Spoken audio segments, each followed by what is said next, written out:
And welcome in to SCT and Preps, the pregame show. I'm Chandler Morrison here. We're on a new app called Switcher. It's going to be fun. It's going to be fantastic. Hope y'all are, it's going to be a great game. I just wanted to kind of give y'all a little preview of what we got going on here. Here is how we got here, by the way. Here's your road to the Blue Crossball, road to the semifinal here. Whitwell beat Clay County 56-6 in the first round. Oakdale forfeited in the first round to Greenback. Before we get on, we're here with SCT and Preps, and this is a pregame show for the Whitwell and Greenback game here, and it's going to be fun. It's going to be fantastic. Whitwell got the win over South Pittsburgh last week. They're here in the semifinals for the first time since 1991, and they play Greenback, a state powerhouse. I talked earlier on the podcast this week, actually earlier today, that Whitwell is a team of destiny. Greenback is a juggernaut. That's what we've seen so far. So we're going pregame with this one. We're not going to do anything live just because we don't have the ability to. We don't have the funds to do that. But Chris is up in the booth. He's going to be doing this on MarionCountyMessenger.com. If you're in the Marion County area, you can do KWN-TV. But before we go on further, let's look over and let's look at another matchup happening this week. All right.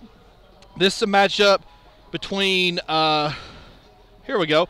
Here's a matchup between Meigs and Trousdale County with that 10-3 record, 4-1 on the season. Meigs County undefeated. This is their first ever playoff meeting. It's going to be a really, really good game to watch. I think this one will be something that is really, really. It's a game that we talked about this on the podcast that you don't feel that either team really has the upper hand on here. It's going to be a really close matchup. Trousdale, they peaked at the right time. But that Meigs County offense, they have just been phenomenal this year. They've been just fantastic. And I can't tell you how many times I've doubted them this year. And, maybe I didn't say they were going to lose, but I didn't think they were going to. They took everybody and they've blown everybody out. Okay, first of all, that's just what they've done. And they've done it well. That's just how they've done it. And it's like a Boise State. We talked about a Boise State. They go and they may not had the best strength of schedule, but they go and prove to everybody that they have a really good team. So let me get this graphic off the screen. I'm sorry. But that game is going to be a really good game to watch. We're here at Greenback, and they are here at Whitwell. Excuse me. Sorry, this is a last-minute thing. We're getting this together. I didn't get a chance to get my script up, so we're just kind of winging it, and we're putting some graphics up and seeing what y'all think. Sorry, this light's in my way. But it's going to be a fantastic game to watch. The Meigs County game against Trousdale, let's pop that back up real quick. That's going to be, we talked earlier this week, either one of these matchups is going to be, either one of these matchups, excuse me, I'm sorry, I'm trying to get everything together here. Either one of these matchups that we got tonight, the Greenback, Whitwell, the Meigs County, the Meigs County Trousdale matchup, it's the chances of both of these teams, both of these matchups ending up with a Chattanooga area team in Cookeville, we talked about earlier today, it's very slim. By the way, if you want to know what we thought, go ahead and check out the SCT and Preps podcast on Facebook. You can check it out on iTunes and SoundCloud, and also podcast.com. Be sure to go on iTunes, subscribe, rate, and review for that.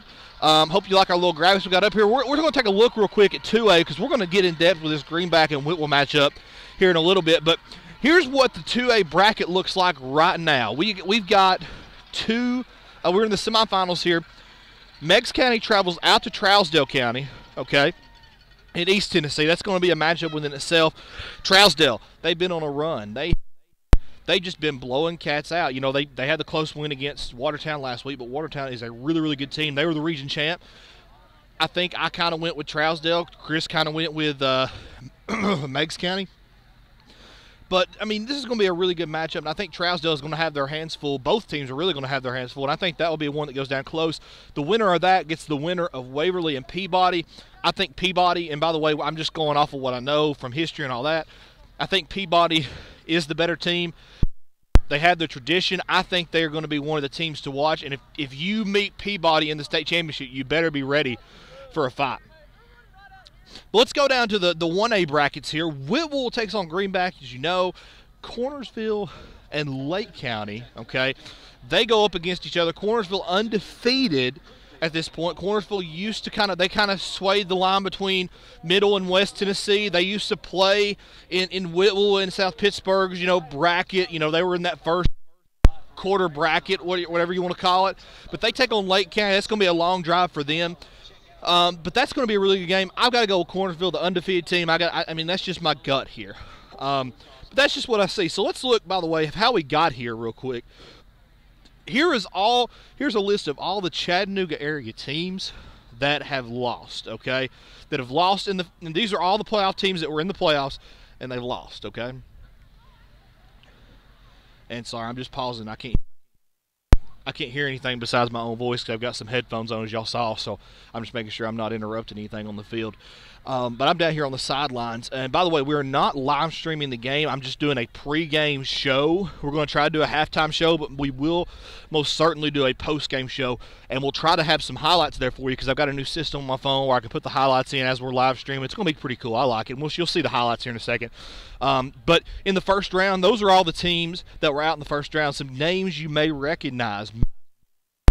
Marion County, sorry, my mic keeps going out. Marion County, Bradley Central, Chattanooga Christian, Baylor, East Hamilton, Howard, Ray County. Those are some really good teams that were knocked out in the first round just because of the competition we have. Second round, you have Lookout Valley, Soddy Daisy, Tyner, Ottawa, Notre Dame, Sequatchie County, Chattanooga, Grace. I think if you don't have a Red Bank Sequatchie County matchup, I think if that's two separate brackets, you're seeing both of those teams in the quarterfinals where Red Bank ultimately played Upperman, lost big, although it was there in the third quarter. South Pittsburgh lost last week to Whitwell, and McCallie lost MUS in close fashion 10-7. So that's how we got here, by the way. Let's look at how these two teams individually got here. Second round, we mentioned this earlier. First round, Whitwell just runs over Clay County. They run over Lookout Valley in the second round.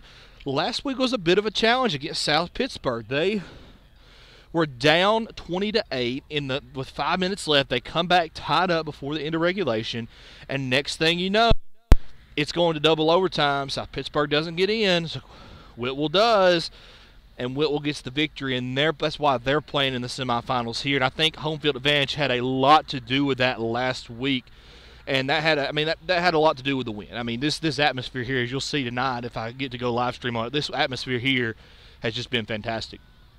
But let's look at a little bit at Greenback's schedule in the playoffs here. They had Oakdale had a forfeit to Greenback in the first round.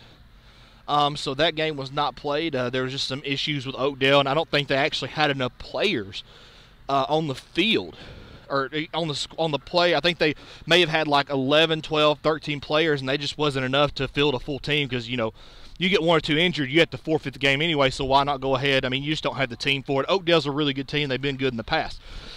Oliver Springs, they beat 33-12, a little bit closer than what they expected. Then they go into play Coalfield last week. These are both #1 seeds out of those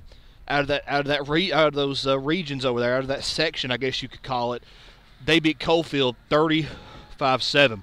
So this is going to be a great matchup, by the way. Let's show y'all some highlights. That's some drone footage I got last week. I got some drone footage tonight. Greenback 12-0, 6-0 coming into this matchup. They had a bigger region to go through.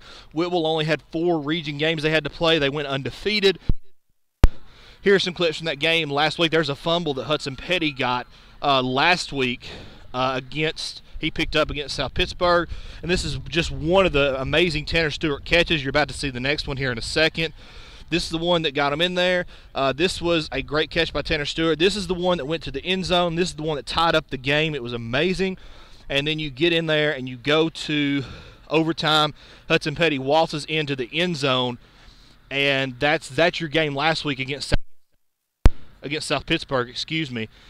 And just a awesome game to watch there. Let me get that graphic off your screen. I'm so sorry, guys. We're going on fly here. Let's look at your players to watch for this week. Hudson Petty, senior running back. He's just been everything for this offense. Just been everything for this Whitwell offense. And then you add in the kind of offensive power of Josh Wingo in the running back, and as a linebacker, Tanner Stewart with the amazing catches last week. This game wouldn't have won last week if Tanner Stewart is not in the game. Let's look over at Greenback. And by the way, you've also got a quarterback here, Warner Ashworth, that is just phenomenal. You see his highlights, you see his passing ability. He is phenomenal as a quarterback, but he can run it too. He can do a whole lot of things, and he's kind of. I hate to call any quarterback a game manager, but if there is such a thing, he is. But he manages the game by being a part of the game too. Let's look at Greenback a little bit. You got the quarterback / linebacker for Bryce Hanley, Seth Riddle, running back, and then you got the transfer from Alcoa, Jalen McCord, that's on this team. His stats were just not what I expected to see. When I looked up the stats, when I looked up this kid, they were not what I expected. Even with 5 games, I think it was like 300 yards in 5 games. I mean, that's still kind of impressive, but not really, really impressive considering the dude was from Alcoa and he went to Greenback. So there's that. There's what you got for your players to watch there. I'm just making sure I don't have anything else. To say right here. But it's been fantastic. I mean, it's just, let's go over this real quick. I just wanted to look at these highlights real quick. You got this Meigs County, Trousdale County matchup, by the way, and I'm going over this again because Trousdale, a team that blew Tyner out 2 weeks ago, I think Meigs County is still a really good team. I think that going on the road to Trousdale, if I had to set a line on this game, I would probably set it in favor of Trousdale, even by 3-4 points. I think Chris had it as Meigs. I just think Trousdale is just a better team, is as good a team, and they're on a run. Whether they're the best team on the field or not, I don't know, but I feel like they're really, really, really going to go on a run here. They've been on a run here lately, and you can't mess with a team that's going to go on a run. So let's look over here at these Whitwell highlights again. This game, I think, and these are my picks, by the way. This game against Greenback, I think it's going to come down to 2 things. And I know it's cliche, but it's going to come down to, and I kid you not, it's going to come down to the line of scrimmage, I know, cliche, and the coaching. Okay? And you say, why the coaching? Well, Randall Bolden is a heck of a coach, an excellent coach. I can't think of a better coach right now in the Valley, maybe other than Vic Grider. And I say that only because Vic Grider has been here so long and done so many things that just by necessity, you kind of have to say he's one of the better coaches. But, to me, I'm going to try to get this camera back on me. To me, this oh, we're really bright. We're really bright over here. To me, I just don't know what to expect from this game. And if I had to pick a winner right now, and I pick it solely out of the bottom of my heart because I do want Whitwell to win this game, is that sorry, back over there. I want Whitwell to win this game solely because I picked up the wrong highlight over there. I want Whitwell to win this game solely because it's been so long, and I don't know that they'll have another opportunity after this game to be able to after this year to be able to do what they need to do. And that's sad, but I think they have a lot of seniors. They have a lot of juniors. It's going to take a little bit, at least a few years, to build this back up. And Randall Bolden, one heck of a coach. I think it's going to come down to coaching. I think Randall Bolden has something in the bag for Greenback. I don't know what it is. I just feel like he's going to come through clutch, and we're going to